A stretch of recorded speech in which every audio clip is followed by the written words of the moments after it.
ആദ്യം തന്നെ ശരത്തിനൊരു വലിയ നന്ദി പറയുന്നു, ഇങ്ങനൊരു വേദിയിലേക്ക് ഞങ്ങൾക്ക് എത്തിച്ചത്. ശരത്തിനൊരു നന്ദി പറയുന്നതിൻ്റെ കൂട്ടത്തിൽ ശരത്തിന് വേണ്ടിയും ഒരു നന്ദി പറയുന്നു. കാര്യം ഇങ്ങനെ ഒരു സ്ക്രിപ്റ്റ് എഴുതി അത് ഞങ്ങളിലേക്ക് എത്തി. ഈ പ്രത്യേകിച്ച് സിനിമയുടെ ഷൂട്ടിംഗ് നടക്കുന്ന സമയത്ത് ശരത്തിന് ഒരുപാട് സമയം ഞങ്ങളുടെ കൂടെ പങ്കുവെക്കേണ്ടതായിട്ട് വന്നിട്ടുണ്ട്. അത് ഞങ്ങൾ ആക്ടേഴ്സ് എപ്പോഴും ഡിമാൻഡ് ചെയ്യുന്ന ഒരു കാര്യമാണ്, സ്ക്രിപ്റ്റ് റൈറ്ററും ലൊക്കേഷനിൽ വേണം എന്നുള്ളത്.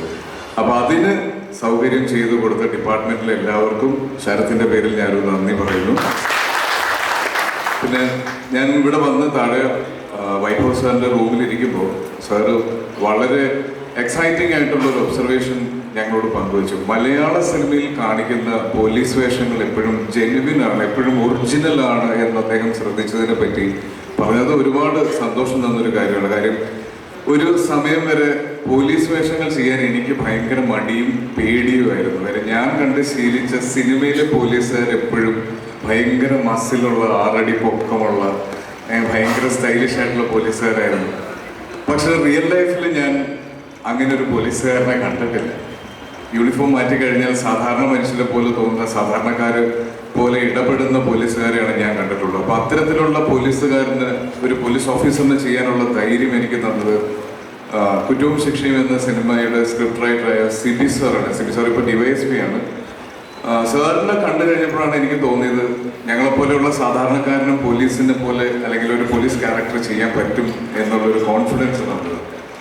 പിന്നെ ഇതിനു മുന്നേ സംസാരിച്ചതുപോലെ ഈ കാക്കിക്കുള്ളിലെ കലാകാരൻ എന്ന് നമ്മൾ പണ്ടൊരു സിനിമയിൽ പറഞ്ഞ പോലെ ഒരുപാട് കലാകാരന്മാർ കാക്കികളുണ്ട്.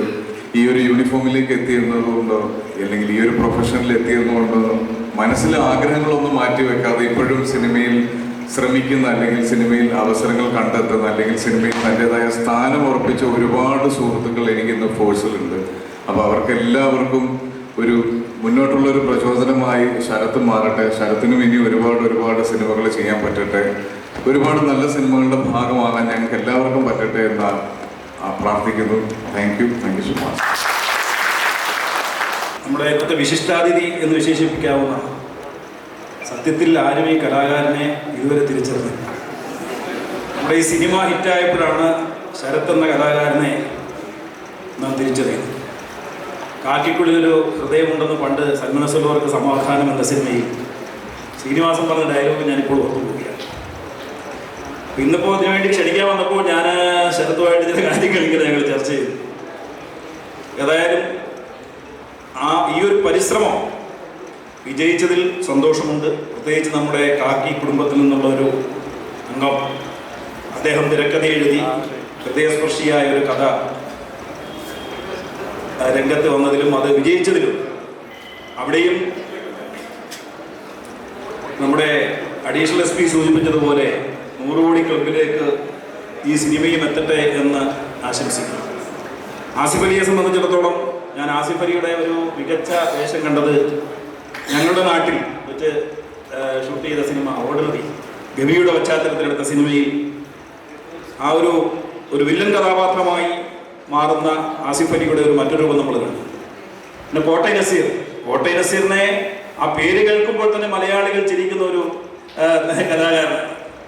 അദ്ദേഹം പണ്ട് ഒരൊറ്റ വേഷത്തിൽ പല നടന്മാരെ അനുകരിച്ച് അവസാനം വന്ന് അന്യനായി മാറുന്ന ഒരു രംഗം. ഞാൻ എപ്പോഴും മനസ്സിന് എന്തെങ്കിലുമൊക്കെ സമ്മർദ്ദം ഉണ്ടാകുമ്പോൾ പെട്ടെന്ന് എടുത്ത് കാണുന്നത് കോട്ടയം നസീർ അടിച്ചിട്ട് ആ പലരുടെയും KP ഉമറിന്റെ, ജനാർദ്ദനന്റെ, MG സോമന്റെ, നമ്മുടെ ആ ഒരു സീരിയസ് ആയിട്ട് ഇങ്ങനെ വന്നിട്ട് അതിനെ നമ്മുടെ മനസ്സിലേക്കുള്ള എന്ത് വലിയ ഒരു മാനസിക സമ്മർദ്ദങ്ങളുണ്ടെങ്കിലും അതിനെ ലാഘവത്തോടെ കാണാൻ പറ്റുന്ന രീതിയിൽ കൊണ്ടുപോകാൻ കഴിവുള്ള ഒരു നടനാണ് കോട്ടയം നസീർ.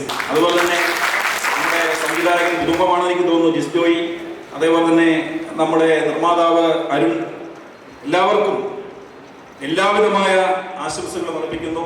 ജയ് ഹിന്ദ്.